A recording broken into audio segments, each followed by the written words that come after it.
The chocolate will levitate and float most gracefully.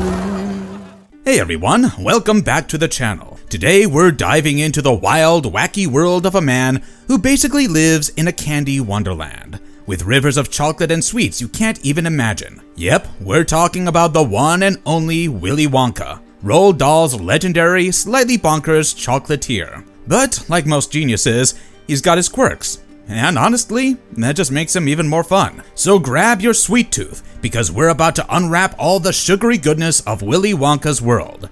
Let's get into it. Before we go into our explanation, we have a very small request. If you like our content, please support us by subscribing to our channel. This is a small click for you, but for us, it means a lot. Thank you. Let's begin.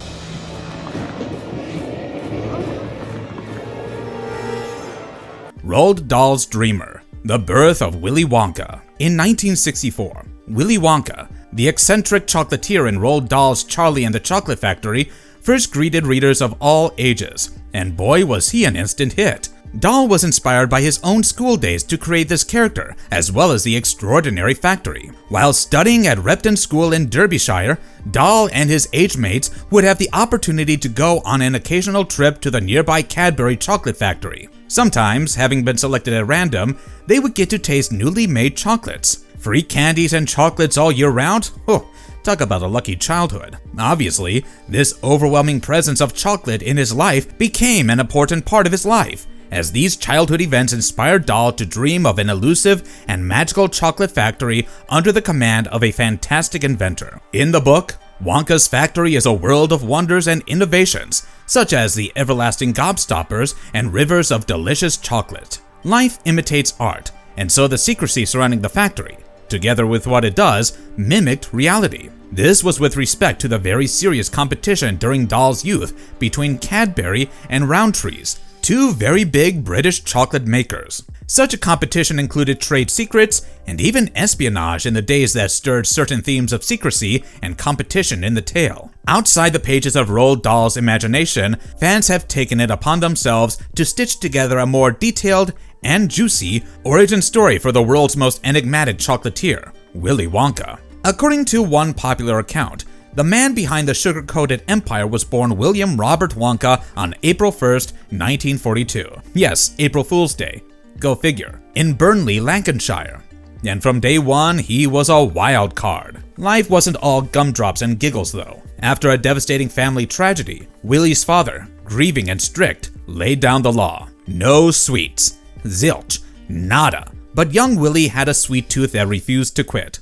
Like any true candy crusader, he rebelled in the most delicious way, sneaking out to the local candy store, where he had his first real sugar rush, and perhaps his first taste of destiny. That sugar-soaked spark lit a lifelong fire. Willy eventually launched his own confectionery joint, cheekily named Wonka's Bars. It didn't take long for it to blow up into a booming business, but not all was sugar and sunshine. When he discovered that some of his own employees had been stealing his secret ideas, he shut the whole thing down. Betrayed but unbroken, Wonka vanished from the public eye, only to reappear with a bang and a chocolate factory run by the quirky and loyal Oompa Loompas, whom he brought back from a distant land called Loompa Land. Even after retirement, Wonka didn't slow his roll. He opened the Wonka Chocolate Primary School to educate future chocolatiers and dropped a sweet hit of a book, Today's Chocolate. Sadly, Wonka passed away peacefully at just 54, but not before carving his name in the candy-coated Hall of Fame forever. Golden Genius. The story and soul of Willy Wonka. Willy Wonka makes the ultimate candy-coated paradox. Half trickster, half moral philosopher, sporting a wardrobe that drowns the sound of marching bands, with a voice that flips from sing-song whimsy to razor-sharp sarcasm in an instant. He may be small in stature, but his presence? Colossal. In fact, with a significant plume velvet coat, green slacks, and a tall top hat, Wonka floats into the scene like a sugar-induced fever dream, leaving behind many more questions than answers. He showered his riddles, his puns, some scolding rhyme samples here and there, keeping everybody on their toes. But behind the glitz and giggles stands a man with strict rules of moral conduct. His factory is not just a candy land, it is a moral maze, for every sugary setup is merely a trap dressed as a treat. Those 5 golden tickets? No, do not consider golden get-out-of-jail-free cards. Consider golden temptations. Every child who wins a tour through Wonka's wondrous world gets more than they could bargain for. Augustus Gloop's gluttony gets him sucked into the chocolate river like a human milkshake. Veruca Salt's bratty entitlement earns her a squirrel-delivered verdict of bad nut. Violet Beauregard's gum addiction swells her into a blueberry. And Mike TV's screen fixation transmogrifies him into a fun-sized version of himself. These accidents aren't really so accidental. They're just edible poetic justice. The sense of right and wrong by which Wonka lives is dictated by his own harsh code, but he is not really a protective figure. He coolly watches as these kids go down, often with a dry observation and a raised eyebrow. His detachment at times feels eerily cold. He can be a mentor one moment and a traitor the next. But these are not mere punishments. He is seeking a successor. Enter Charlie Bucket, a kind, humble, honest, totally unspoiled soul. In a world of mini megalomaniacs, Charlie, pure, stands out like a gold nugget against fudge. Wonka sees that and rewards him not just with chocolate, but with the whole legacy. So who is Willy Wonka? A king of sweets? A moral overseer? A bit of a crazy genius? Well, yes to all the above. He is the keeper of wonder, a door for truth behind fantasy and fable, and through every room and every rhyme, he has one message to impart. Sweetness without character will always melt. Wonka in cinema, the glow-up of a candy icon.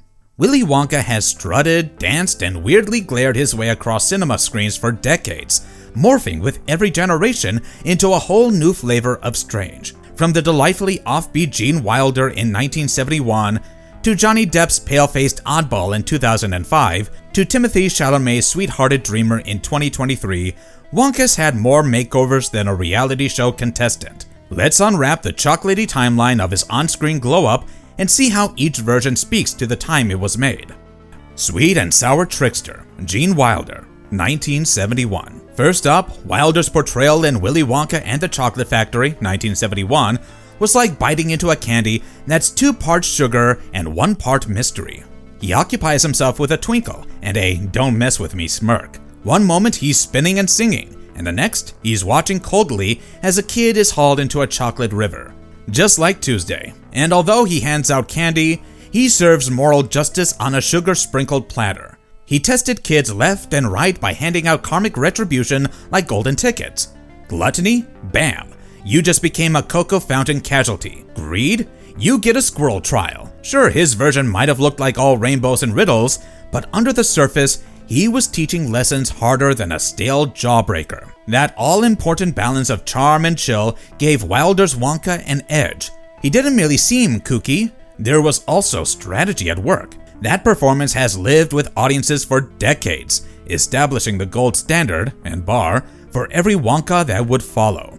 Johnny Depp, 2005, The Candyman with Baggage. Flash forward to 2005 with Tim Burton's darker and odder spin on Charlie and the Chocolate Factory. Enter Johnny Depp's version, pale as sugar powder, socially awkward, and totally abnormal, who happens to have some nasty trauma involving dental care. Indeed, this hypothetical Wonka certainly possessed a backstory where each bore an unwarranted number of the aforementioned cavities, cold-hearted relatives, and more. Quite unlike Wilder's devilishly jocular mastermind, Depp's Wonka was just as emotively scrambled.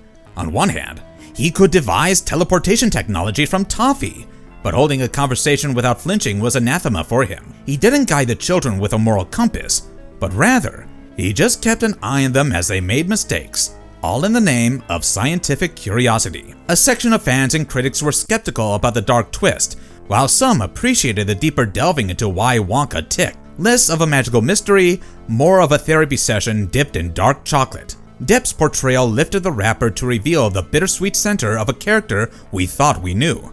Timothée Chalamet, 2023, The Baby-Faced Dreamer. And then in 2023, we had the next glow-up, Timothée Chalamet in Wonka, under the direction of Paul King. This one's not about bad kids and deep trauma, it's an origin story with songs and wide-eyed ambitions. Chalamet's Wonka is young and optimistic, determined to delight the world with his confections. Not a shadowy chocolatier, but literally a scrappy startup founder with a dream. And yes, a dance break. A world of chocolate monopolies and corporate greed, yes, there is a literal chocolate cartel, will now be found fighting that battle with optimism and imagination. This one's not judging their actions, just trying to get their first shop off the ground. Much lighter, this version has the hallmark of fanciful imaginings rather than moral judgments. The songs, the bright settings, and Wonka's wide-eyed charm all reflect a tone much more playful, geared toward today's audience that wants a little wonder in their chaos. As noted by critics, this version has become more fairy type of Wonka, less scary and more sparkly. Still, it plants the idea of who Wonka becomes. Chalamet's performance will show how such a kid with a dream will turn into that eccentric legend, chocolate empire and all. Last bite. What will the verdict be on this evolution of Wonka? Wilder gave us the original bittersweet mastermind, charming and chilling. Depp brought in the trauma, turning Wonka into a haunted genius. And Chalamet? The prequel glimmers with ambition, hope, and heart. Each version can be its time. Wilder's Wonka contained all the surrealism and morality tales characteristic of the 1970s. Depp embodied a fascination with dark and origin storytelling at the start of the 21st century. Chalamet fits today's vibe of optimism, creativity, and emotional transparency. Together, they built an interface mostly designed to be candy-coated and not just by accident in their character evolution. Wonka's not just a guy who makes chocolate, he's a mirror of the world we're living in. Whether he's wearing purple top hats or green velvet, he always keeps us guessing and reaching for the next bite. Sweet capitalism meets socialist sass. Okay, candy eaters, let's have a chat about that insane ride through ideology. Willy Wonka and the Chocolate Factory, 1971. On the surface, it's just another sugar-fueled dreamscape. But scratch the surface and underneath are chocolatey layers of some spicy commentary on capitalism and morality, all tied in a whimsical bow. Let's set the scene. Wonka had this insane candy business. A whole factory filled with gizmos, chocolate rivers, and flying elevators. Straight capitalist innovation at its best. While he was doing it as a sweet tycoon, but disliked the very system under which he ruled. For example, everlasting gobstopper. Sounds like something out of a dentist's nightmare. But economically, this thing is low-key rebellious. Never-ending candy? That is a major middle finger to the one-shot capitalism that demands buy more, spend more. Sell one, and you're done. No repeat customers. No profit machine. It's like Wonka's trying to crash his own market on purpose. But there's more. The gobstopper's not just a funky candy, it's a test. It will mostly be given by Wonka to the kids who will sell him out and stay true. He's not looking for the best business mind, but a golden heart, integrity, and decent vibes. So forget the balance sheets then. He'll not decide on the next factory boss based on capitalism. It's like he's doing a socialist morality play in his capitalist empire. Crazy, right? Magician, mogul, or trauma-baked genius. Now fast forward to the film adaptations, and you'll see Wonka's mixology kept changing as he's being portrayed. Some make him the kooky wizard of sweets. Others even consider him the wounded genius who carries with him scars from childhood deeper than a triple fudge cake. Take Johnny Depp's take in Tim Burton's 2005 version. This Wonka? Oh, he's weird. Depp gives us a socially awkward, flashback-filled, emotionally frozen Wonka with a tragic dentist dad who banned candy. That backstory? More bitter than dark chocolate. Here is an eccentric version of a candy master who is a walking therapy session under a top hat, rather than just a kooky candy man. A fantasy playground. His factory is actually his isolation chamber and his monarchy of zero tolerance and minimum people skills. Sure, he's still into making wild treats, but now it's all control. All for an attempt to rewrite the world that once chewed him up and spit him out.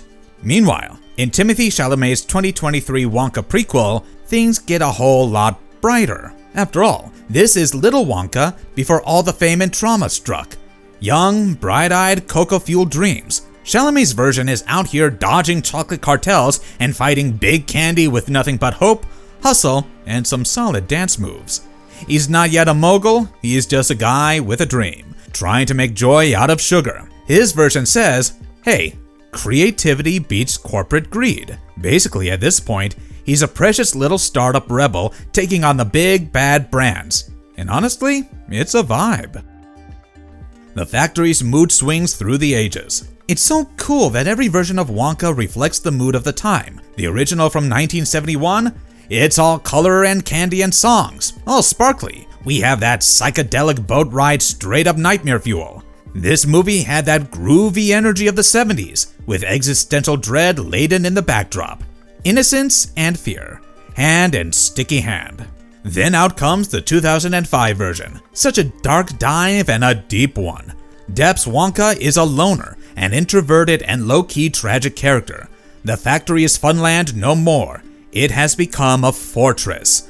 The hallmark of this version is the 2000s vibe about identity and mental health, even the cost of success. Basically, Wonka through an emo lens. And bam! Here comes 2023 with tons of changes in theme sounds. Pure optimism in a candy wrapper is a movie of young Chalamet. The musical magical thing made ideally for post-pandemic crowds in dire straits would be seen as bittersweet and uplifting. This future factory is not intended for scaring children into behaving. Rather, it would inspire them. It is reminding us of the significant contributions that joy, grit, and creativity still count in a world run by monopolies and moguls. The Oompa Loompa controversy. Not so sweet after all. Wrapped up in one of the most complicated aspects of the Wonka world are the Oompa Loompas, nobody factory workers. From day one, they have stirred up controversy. In the original 1964 edition, Dahl wrote them as an African tribe rescued by Wonka to work in his factory. Oh yeah, super colonial, super problematic. Not at all surprisingly, it drew backlash from civil rights groups like the NAACP. What did Dahl do about it anyway? In 1974, he gave the Oompa Loompas a makeover with fantasy. Goodbye African jungle, welcome Loompa land. But creativity did not include introducing black characters respectfully into the new version, but through the crassness of showing them out altogether. People weren't that excited.